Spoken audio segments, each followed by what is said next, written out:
everyone. A very warm welcome to Coaching Gupshup with Smita and Kiwa. And today we are on the 15th episode. Kiwa, it's already 15th. Yes, one short of sweet 16. So 15 is still a special one. Absolutely. And today for our exploration, Kiwa and I, we have picked up partnering in coaching. And, while we were discussing this week about, how important that is in coaching relationship, we thought, we'll bring it to our conversation today. And we would love to hear from you post you've listened to us as to, what are your thoughts in partnering and what are some of the ways and importance of partnering do you see in coaching? So with that said, Kiwa, shall we dive in? Let's do it. Smita, I was just thinking that a lot of the viewers today might not be from the coaching space. So is it okay if we actually first start by sharing with them what coaching means? Mm-hmm. I think coaching is about partnering with the clients in order to, help them enhance their potential, whether it is personal or professional. So I really think that, coaching is equal to partnering. Wow, I think right at the start, you made it very clear that partnership holds a lot of importance in the, maybe most importance in the entire process of coaching. And it's actually taking me back to one of the first starting competencies, ICF core competencies on establishing and maintaining agreements. I think that itself starts with first emphasizing on partnering with the client in order to set a goal for the rest of the session. So I think in many ways, because that's the start, I think the emphasis on partnership right from the start itself shows the importance that this holds in the rest of the process, in the rest of the session, or in the rest of the entire journey with the client and the client relationship. Yeah. Any thoughts on that? Actually, that's a very, very valid point you made. So it's like from the start, which is about establishes and maintains agreement, it starts from there. And it really helps to complete the process, like two bookends to, and the other side of the bookend being facilitates client growth, where, the partnering really helps to close the session in a coaching, approach. There are other modalities, but having this partnership approach from the start of the coaching conversation really helps to build that relationship and, even to close the coaching conversation. So what does partnership really mean? How does it play out? In what ways have you seen it play out, Smita? I think it's more about, going with that mindset that the coach is not going to be in the driver's seat, right? It is about both of them being like equals. And it starts with the mindset of the coach to say that, the heavy lifting in the coaching conversation is not on the coach's shoulders. It is about partnering in a way which can maybe show up, in the way of the questions, and therefore help the client to say that, the answers lie within me, right?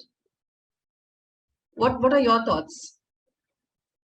Yeah, I think I resonate with what you're saying. And in just adding to what you've shared, I think partnership kind of removes that power play that can take place at times. Like people, many times people can view the coach as, someone at a higher level who's going to be guiding us and telling us and mentoring us. As for a layman, that's something you hear a lot of times.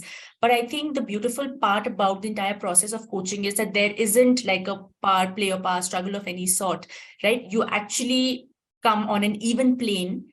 And once you are there, that's where other aspects start playing out. For example, how when you're partnering, there is a safety net that begins to get formed because nobody's higher, nobody's lower.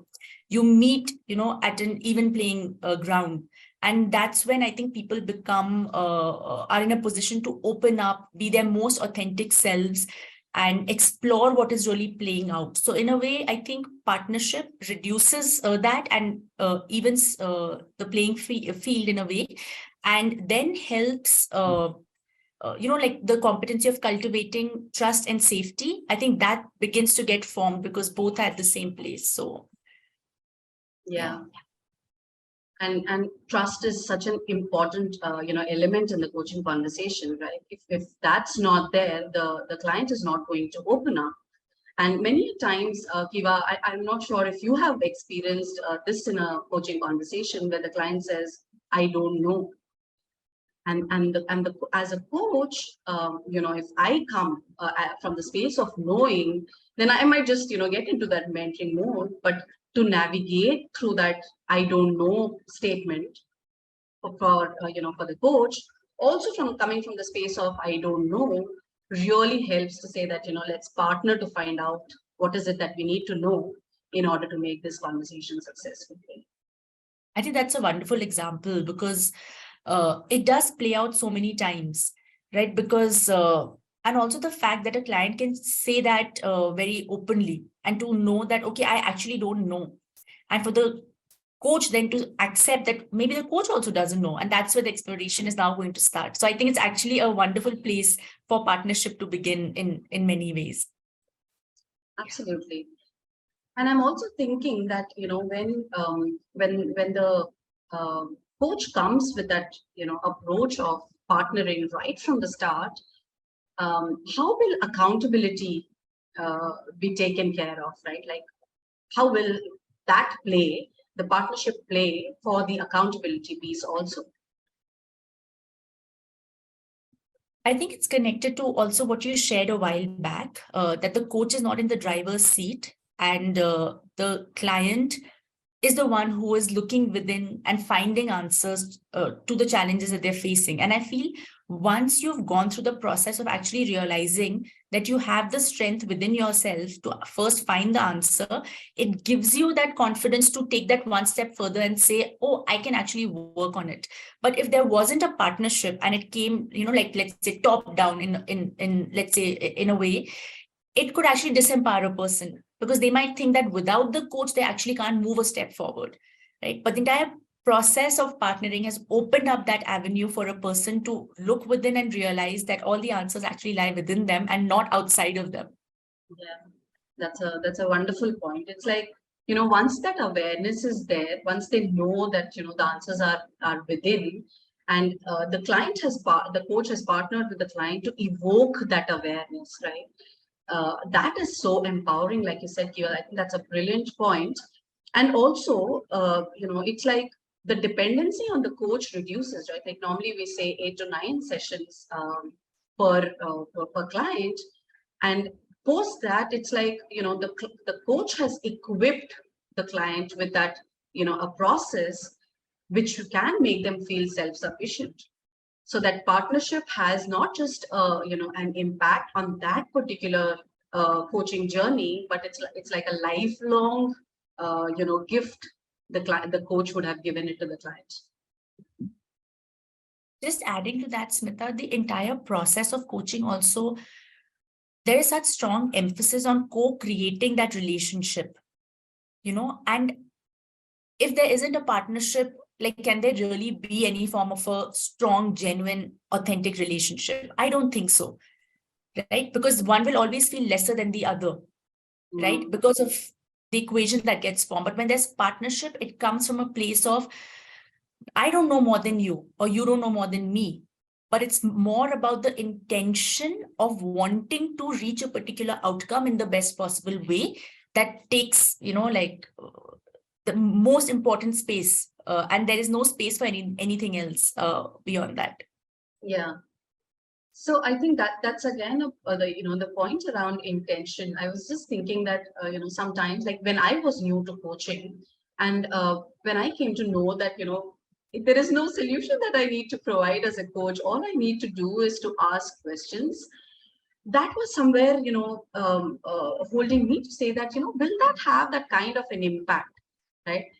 And only through experience, I have come to know and realize that that is about this, the beautiful process of coaching where you empower the person, not just for shared earlier, not just with one particular challenge, but it's like, equipping them for lifelong. Yeah, and as you're sharing that, what is also coming to my mind is how if you actually operate with that one intention, that it's a partnership, everything else that's a part of the coaching process actually begins to come into play naturally.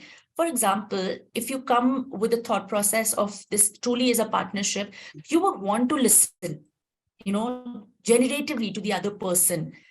You would want to be present, be non-judgmental, give people that safety net in order to be their best selves. So I think a lot of the other things, that we probably learn as, like competencies and other areas that we need to include in a coaching conversation, I feel as a natural process, it kind of will begin to flow. Mm. Yeah, that's quite interesting. So what I'm hearing is like having this one intention of the partnership really helps in, everything else, whether it's listening, whether it's about the presence, whether it's about evoking awareness, and also towards the end about, facilitating client growth. That's quite an interesting point. I'm just wondering that, if at all, partnering is not there, like how will it show up? Like how will a coach or that relationship show up? I think firstly, it won't be called coaching then, I think. Absolutely. I was just trying to imagine, and yeah, it doesn't feel like coaching at all. So I think, like it would just be that. Yeah. And of course, if it's not about that, then there cannot be trust. There cannot be, listening. There's always the coach coming from the space of knowing. So, and it doesn't help.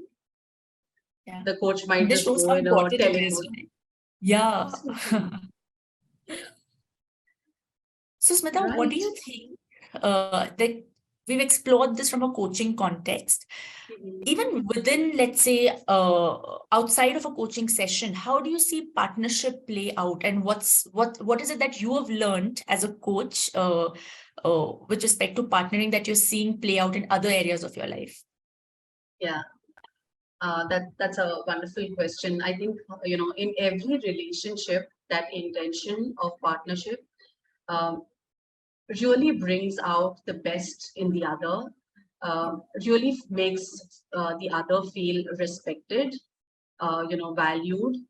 And to say that, the answers of any challenge or any goals that I want to achieve lies within me, right? I think whether it can be any relationship, parent child, with a spouse, work in teams, right? Like I think it plays such an important role in a team, in a work setup, where the team members can feel extremely valuable and trusted and safe when it's about that partnership. I echo that. And I think one more thought that came to my mind was how ego doesn't take center stage, and it's really about being in that space and enjoying the journey of exploration together. And when one gets into that, you realize that it's not about one's point over another, this over that. It's truly about the goal that one wants to get to and what's the best possible way to reach that.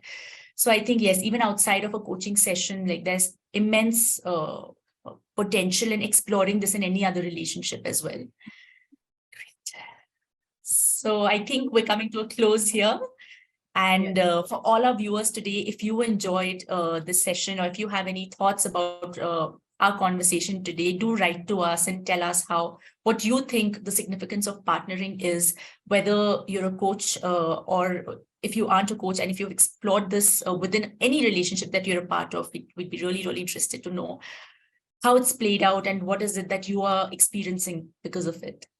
Anything else, Smita, as we close out? I think just one reflective question for all the viewers. Once you've known as to, the importance of partnership, what is it that you need to have that partnership, mindset? So what is it that you need? Maybe each of us can reflect. Thank you so much, everyone. And we'll see you next week. Bye, Smita. Thank you. Bye. Bye, everyone.